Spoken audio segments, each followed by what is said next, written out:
tarde, sejam bem-vindos a mais um Semanário Informativo, um espaço onde fica a conhecer todas as novidades do voleibol nacional e internacional.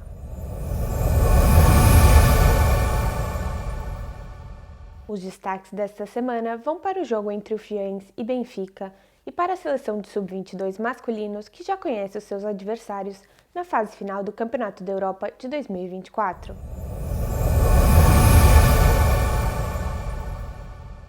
No passado domingo, a Vôlei TV levou até si o encontro entre Fiennes e Benfica, onde as águias levaram a vitória por 3-0 e mantiveram a sua invencibilidade nesta segunda fase.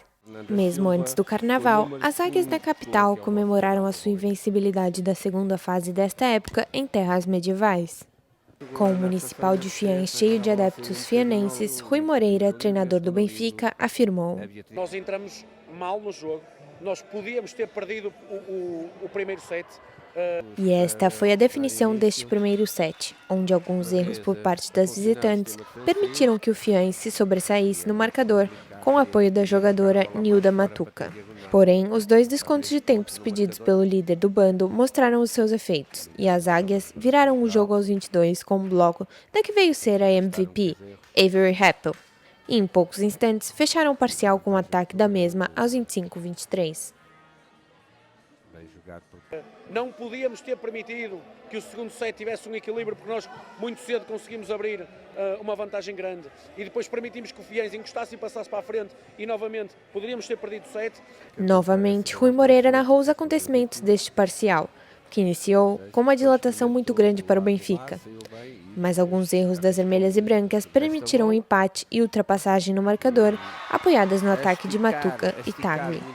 Entretanto, o treinador da capital aconselhou as suas jogadoras, que voltaram determinadas a fechar o parcial. E novamente, Avery Happel blocou a bola da vitória deste segundo set.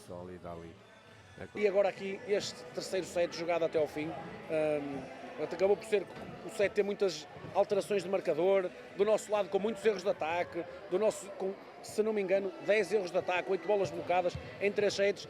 O terceiro parcial não seria diferente, com a análise de Rui Moreira, neste que ficou marcado por um início com muitos erros do Benfica, resultando assim na liderança do Fiennes. Mas com alguns ataques das visitantes e erros das anfitriãs, o jogo se equilibrou e continuou equilibrado até o fim. E só com o erro da fienense Leslie Tagli é que o Benfica venceu o jogo por 3-0. E tem que ir forte, não pode entregar, porque se entregar arrisca-se a levar um contra-ataque muito organizado. Olha, surpresa para alguns, para nós é só apenas o trabalho diário e depois nós ao fim fazemos as contas. De referir aqui que muitas destas jogadoras não jogavam primeira divisão e estar passado pouco tempo na primeira divisão a ganhar um pouco mais de estaleca, só jogando estes jogos é que nós conseguimos evoluir no processo do voleibol português. João Martins, treinador do Fiennes, finalizou o dia contando a chave do sucesso do clube considerado surpresa da época pelo público, enquanto Rui Moreira conta que o primeiro lugar é o grande objetivo. É sempre um objetivo, quem veste esta camisola tem que ter sempre o objetivo de ficar em primeiro lugar. E independentemente, nós infelizmente este ano já tivemos muitas lesões e agora tivemos duas infelicidades muito grandes, mas ainda assim aqui ninguém pode atirar a toalha ao chão. Temos que nos afirmar no clube que representamos, estamos numa competição a lutar por títulos e independentemente de termos algumas baixas, enquanto matematicamente for possível, nós vamos lutar sempre para ganhar os jogos todos e para terminar em primeiro. Avery Happel, eleita melhor jogadora em campo, nos conta a emoção de receber este prêmio e os próximos passos de sua equipa. Very grateful. A little unexpected, but very happy. Glad that we came out here, fought hard, and we'll look back to this game and see what we can learn from it and grow as a team and then keep fighting and hopefully keep growing as a team. We're really looking forward to what we can continue to do. Depois desta vitória, as águias erguem voo em direção à capital, com a sua invencibilidade da segunda fase debaixo das asas. Já no sábado, o Porto abriu as portas do Dragão Arena para as Sereias do Leixões e venceram pela margem máxima. O Porto continua a cantar as janeiras vitorioso, Depois da Taça de Portugal trazer-nos o clássico entre Porto e Leixões, foi a vez da Série A brindar-nos com o clássico no Dragão Arena. Apesar de estarem em casa, as portistas demoraram a ambientar-se. Já as sereias não estiveram com falsas modéstias e trataram de planear um distanciamento. Mas o sucesso da ação era de curto prazo. O Porto conseguia sempre aproximar-se, até empatar a partida aos 16. Hugo Leão, o novo treinador do Leixões, decidiu então por Inês Soares, no lugar de Marlene Pereira. Substituição que deu resultados, mas para o lado errado do campo. Depois de empatados aos 17, Kyra Holt, Vitória Pinto e Lauren Page deram brilharete na reta final e o parcial terminou com 5 pontos de vantagem para o lado azul e branco.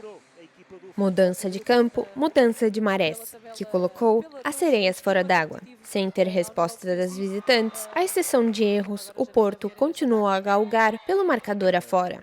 Kyra Holt e Janaína Vieira foram as jogadoras que se destacaram neste segundo parcial, a ter assegurado mais uma vantagem de 5 pontos, e com o serviço no lado portista, Miguel Coelho colocou Aline Delsin no lugar de Maria Reis Lopes para servir, e Lauren Matthews aproveitou a boleia e substituiu a Kim Hobtail. Escolha certeira, além de um serviço direto da Aline, a camisola número 5 ajudou a dilatar a diferença. O marcador foi para o intervalo aos 25-12. Com o regresso das equipas ao lado do campo inicial, o terceiro set foi uma réplica do primeiro, mas mais intenso, tanto no marcador, que viveu apenas de empates, como das emoções dos apoiantes, que estavam à flor da pele. Desta vez, os erros foram visíveis nas duas equipas, e fator do prolongamento da partida. Um verdadeiro jogo de gato e rato, ou melhor, de sereias e dragões. Um erro do Leixões dava o match point, mas logo Ana Gouveia tirava o presente oferecido pela equipe às portistas. Ana Monteiro pôs um fim na partida com um bloqueio, seguido de um serviço direto, parando o marcador nas vantagens aos 28-26.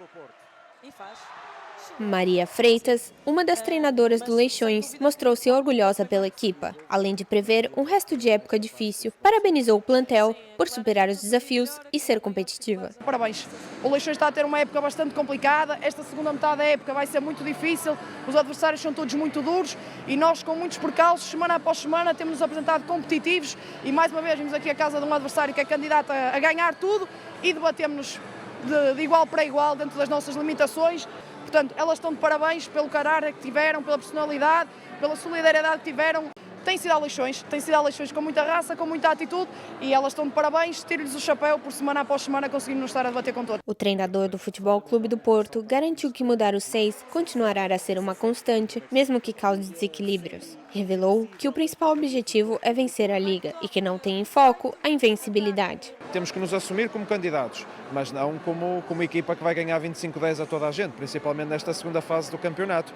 E muito mais ainda com as constantes mexidas no 6 que temos tido, que nos têm aportado muitas coisas boas e porque o pessoal também merece, porque tem trabalhado muito firme. Sabemos é que entrar no jogo, quando o jogo está com um ritmo bom, muitas vezes provoca alguns desequilíbrios no marcador que nos foram provocando isso. Mas faz parte e faz a equipa crescer, por isso é um bom resultado para nós. Porque nos momentos mais decisivos é bom que os adversários não vejam sempre a mesma coisa e nem sempre o mesmo 6 titular. Qual é que será o 6 titular da próxima jornada? Ninguém sabe, nem nós. É quem estiver melhor e vamos tentar aproveitar estes momentos de forma. Com este resultado, a classificação das duas equipas permanece igual. Leixões em 7º lugar e Porto em 1º, garantindo a invencibilidade e liderança, mesmo a ter uma jornada em atraso. Quanto aos restantes jogos da 5ª jornada da Série A da Liga Solverde.pt, temos o Sporting, que recebeu e venceu na Negra o Vitória por 16-14. E o PV 2014 Colégio Afanor, que venceu o Braga por 3-1. Olhando para a tabela classificativa, o top 3 manteve-se o mesmo: Porto, PV 2014 e Benfica. O Vitória e Sporting trocaram de posição, ocupando respectivamente o 4º e 5º lugar. Já as 3 últimas posições mantiveram-se, são elas Fiães, Leixões e por último o Braga. Lembrando ainda que o Porto e o Benfica têm uma jornada em atraso, irão se defrontar amanhã às 19h30. Em relação à Série A2, tivemos 2 jogos vencidos pela margem máxima. O Clube Caróis, que venceu o Madeira num duelo insular, e o Vila Condense, que venceu o Sporting de Espinho. Já o outro encontro foi decidido na Negra, onde o Castelo da Maia venceu o Esmoriz por 15-12. Quanto à tabela classificativa, nada foi alterado. Clube Cairós, Vila Condense e Castelo da Maia em primeiro, segundo e terceiro lugar, respectivamente, seguido por esta ordem do Esmoriz, Madeira e Sporting de Espinho.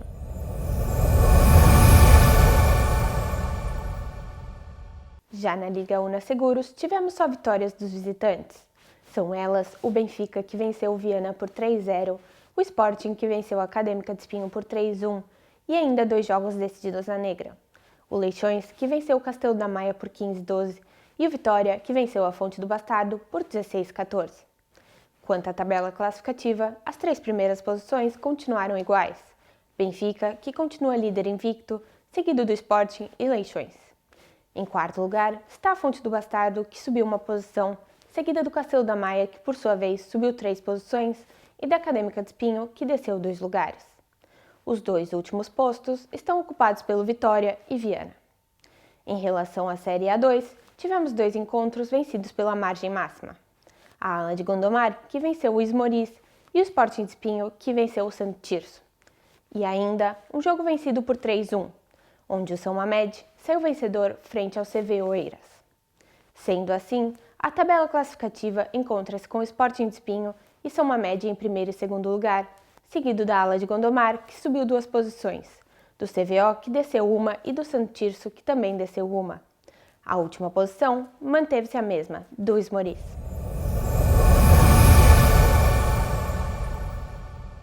Portugal já conhece seus adversários na fase final do Campeonato da Europa de 2024 de Sub-22 masculinos.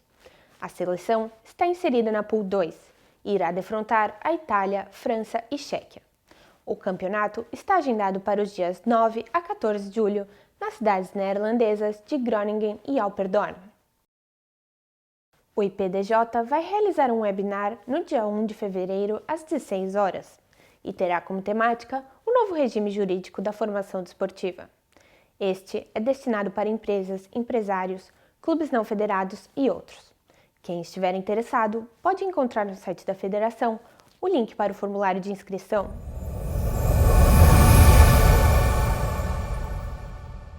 Neste domingo, a Vôlei TV leva até si o embate entre o PV 2014 Colégio Fanor e Sporting Clube de Portugal às 16 horas. Chegamos ao fim de mais um semanário informativo. Já sabe, fique bem, fique com a sua Vôlei TV.